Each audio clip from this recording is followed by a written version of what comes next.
Vamos ouvir uma mensagem com o Bispo Leandro nesse momento, que estará trazendo a mensagem do Senhor nessa tarde. Aleluia. Oh, glória a Deus, a todos cumprimento com a paz do Senhor Jesus. Que a graça, que a bênção de Deus esteja no coração e na vida de cada um dos irmãos que tiraram este tempo, que tiraram alguns momentos para se achegarem mais a Deus, para saírem das suas rotinas cotidianas de um domingo e demonstrar para Deus o amor, o desejo de o adorá-lo, de servi-lo em um ambiente diferente, em um local diferente, vivendo situações diferentes e assim dizer para Deus o quanto Ele é importante para cada um de nós. É interessante a gente falar, quando a gente fala do Ministério Cristo é o Senhor, que completa seus 40 anos de vida, é que ele surgiu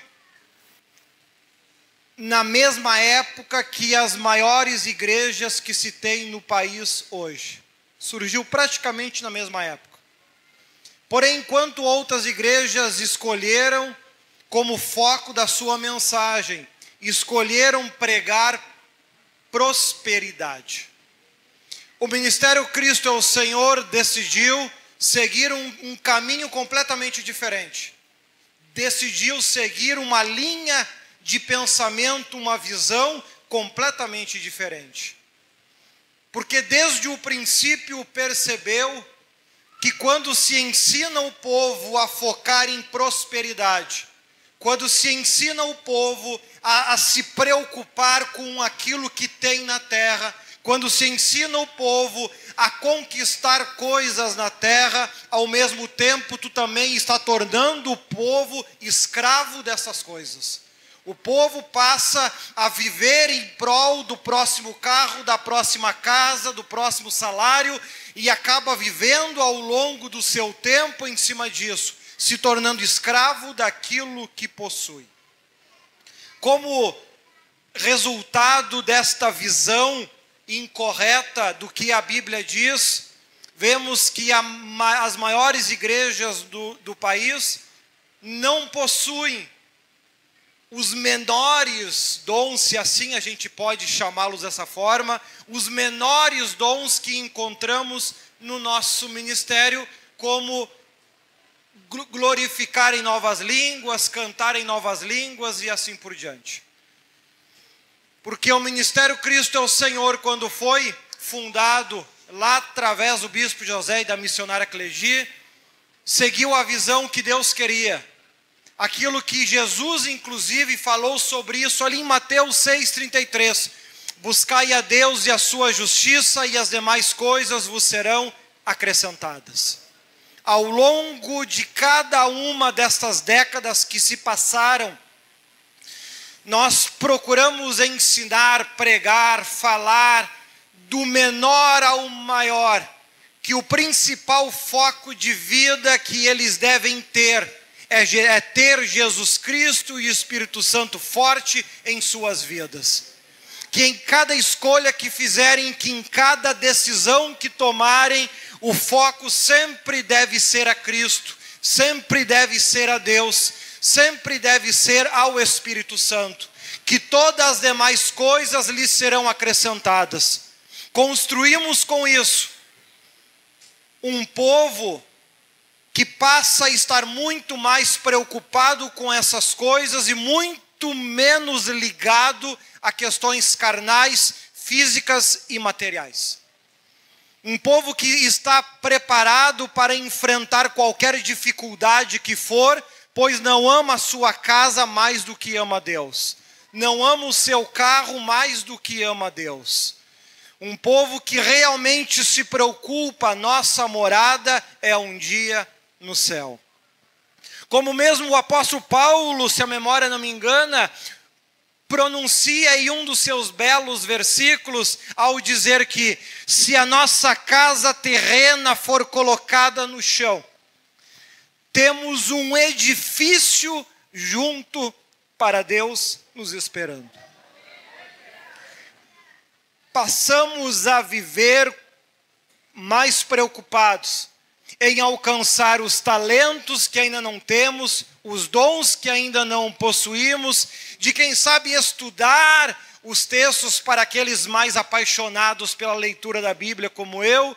Qual é a próxima descoberta, qual é o próximo texto, qual é o próximo escritor da Bíblia que lá tantos milênios atrás escreveu cada palavra inspirada por Deus e hoje ainda consegue, milhares de anos depois, nos emocionar e construir em nós o prazer de sentir a presença de Deus.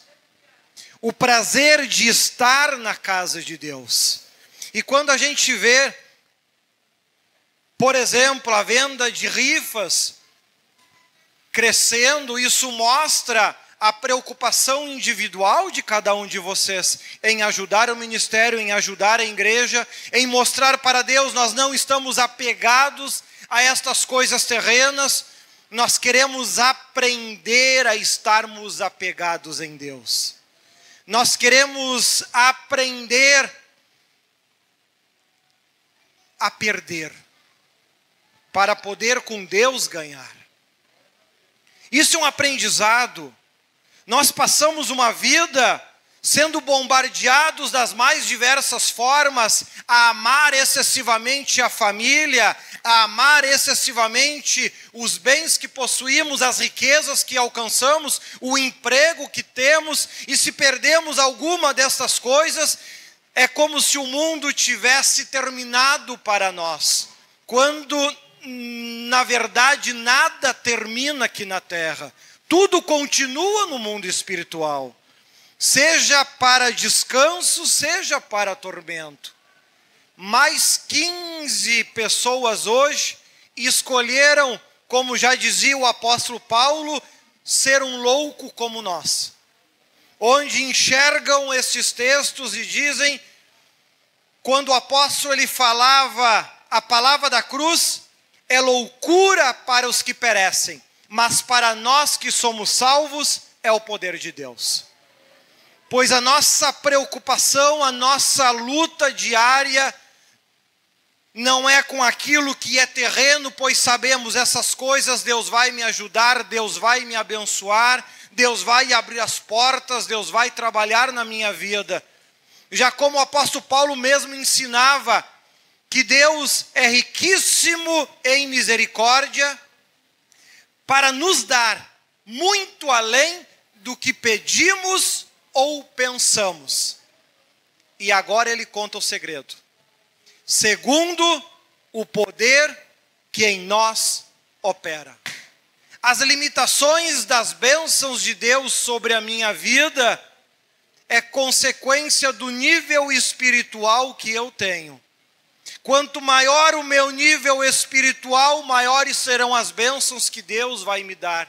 Quanto maior o teu nível espiritual, maior serão as bênçãos que Deus vai te dar. E o propósito de tudo isso não é Deus, ao olhar para a sua igreja, ver paredes revestidas de ouro. Pois quando estudamos lá em Mateus 24, aos discípulos mostrarem para Cristo o templo que levou décadas para ser construído. As primeiras palavras de Cristo ao olhar para aquele prédio imenso é dizer, não ficará pedra sobre pedra. Ali nós já começamos a entender e compreender que para Cristo, se nós estivermos pregando em um lugar grande e espaçoso como esse, ou debaixo de uma árvore, para ele não faz a menor diferença. Pois o que vale para ele não é o que construímos de material aqui, é o que construímos de espiritual aqui. As décadas se passaram, o tempo se passou, e cada uma das igrejas com os seus líderes seguiram conforme as suas orientações e conforme as suas metas de vida. Não sabemos o que Deus pensa das outras, pois não cabe a nós julgar ninguém. O que sabemos é quando Ele fala da nossa, Ele diz que esta é a menina dos seus olhos. Expressão que inclusive tu encontra na Bíblia. Então, que nós possamos aproveitar este momento de reflexão, que nós possamos vivenciar este momento que nós temos aqui de poder estar na casa de Deus, de poder estar na igreja. Quem sabe quantos também poderiam estar aqui hoje e escolheram não estar, escolheram não vir, escolheram não participar. Quem sabe a proteção, a bênção, a graça que eles iriam receber, abriram mão no momento que fizeram as suas escolhas. Servir a Cristo nem sempre é algo fácil e simples. Ele não é muito de facilitar as coisas. Mas Ele nos dá todas as oportunidades possíveis para que a gente tome uma decisão.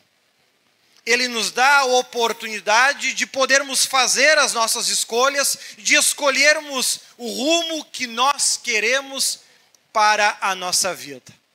Como lá o irmão Gilberto, lá de Canoas, que se batizou hoje, meu querido amigo, que há pouco tempo estava na frente da sua casa e tomou 3 tiros. 3 tiros. Ficou entre a vida e a morte.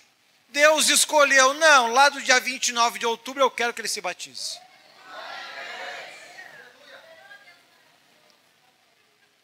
Aí eu te pergunto, quanto vale a vida do Gilberto? Quanto vale?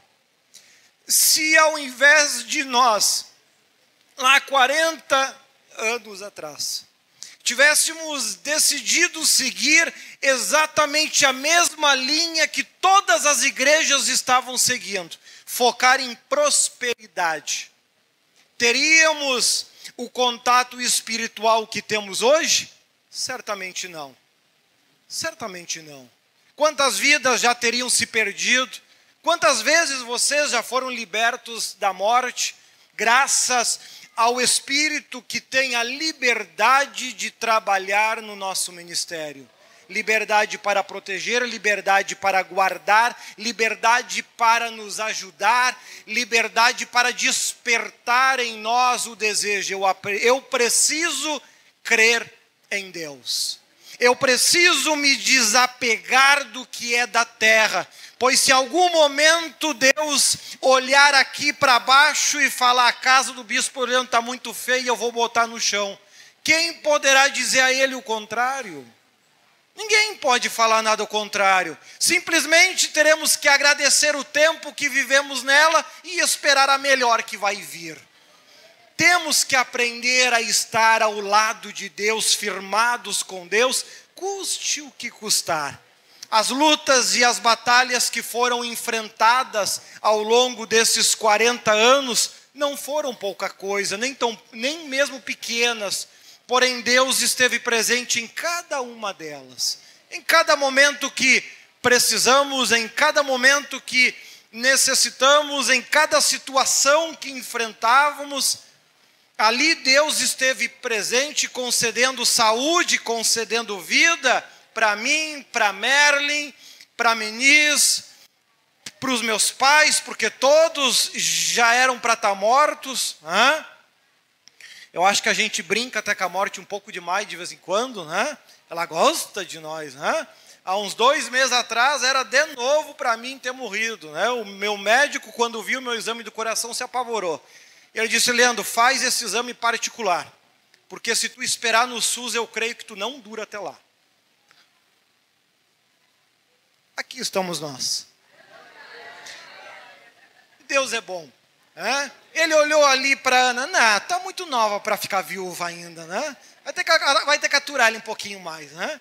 Deus é bom, né? Aí, que carro vale a vida de uma pessoa? Cada uma das crianças que estão aqui, que daqui a pouco estarão aqui no lugar destes jovens, que aqui fizeram teatro, que louvaram, que cantaram, jovens que nasceram aqui dentro da igreja, aprenderam a tocar cada um dos instrumentos, para nós passa até despercebido se perguntar, no hino tal, quem é que tocou violão? A gente nem sabe.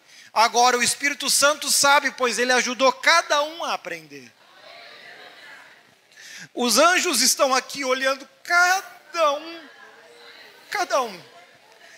um de vocês que aqui estão hoje. Eu acho que da juventude eu devo ser um dos mais velhinhos, eu acho. Então, cada um de vocês que cresceram aqui no ministério, estão tocando um instrumento ou fazendo um pastel lá atrás, para a maioria está passando despercebido, mas para os anjos que te ajudaram, não. Então que eu e você, nós possamos levar à frente o evangelho que Deus escolheu para individualmente cada um fazer. Que nós possamos ter a certeza que aqui nós podemos ser até não vistos, tanto como por vezes muitos gostariam. Eu não sou muito fã de aparecer, eu nunca fui muito chegado nisso. Hoje eu faço pelo próprio trabalho, né? Agora, que Deus possa nos ajudar, que Deus possa nos auxiliar, para que a gente possa fazer aquilo que Ele espera de nós bem feito. Para que daqui a pouco, quando você estiver aqui fazendo um desses trabalhos, você tenha em mente, em algum lugar, seja aqui ou lá no céu, ou em outro lugar do país ou do mundo, existem anjos que vão estar lá, comemorando, pois eles te ajudaram a dar aqueles primeiros passos. Olhe para aquilo que vem do alto. Olhe para Cristo. Olhe para Deus. Mesmo que a terra vire de cabeça para baixo, o que nós mais desejamos é um dia poder entrar no reino de Deus. É poder ser bem-vindo no reino de Deus.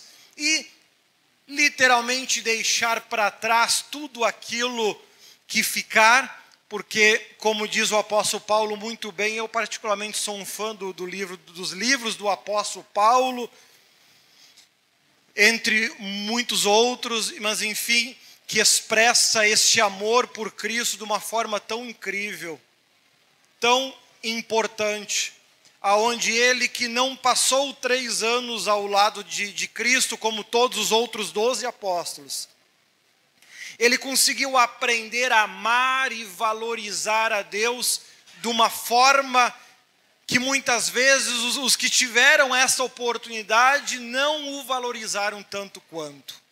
Que a gente possa aprender a amar a tudo isso. O apóstolo Paulo abriu mão de tanta coisa para poder estar aqui. Lá o bispo José, a irmã Cledi, a nossa família, cada um de nós tivemos que ao longo da vida aprender a abrir mão das coisas, né? Mas está perdendo? Não, eu não estou perdendo, eu estou ganhando no céu.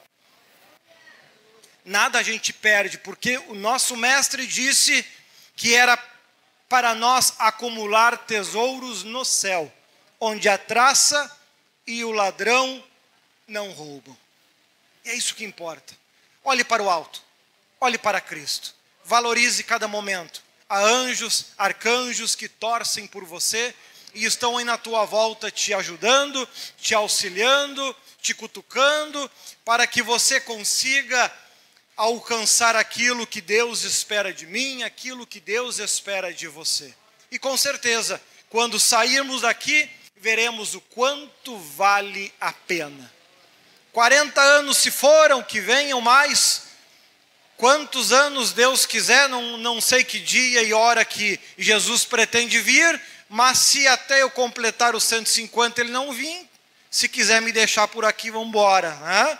Ainda não preguei toda a Bíblia ainda, né? Falta alguns livros.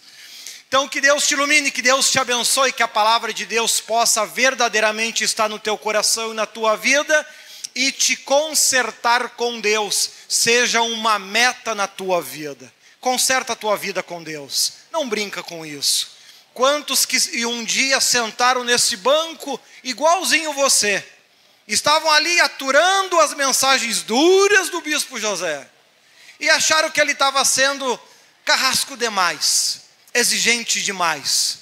E como já disse os anjos, alguns desses, e hoje já partiram, e estão lá no Hades, e não saem mais. Se tivessem escutado as suas duras mensagens, quem sabe hoje ainda estariam aqui sentados ouvindo a palavra com vocês.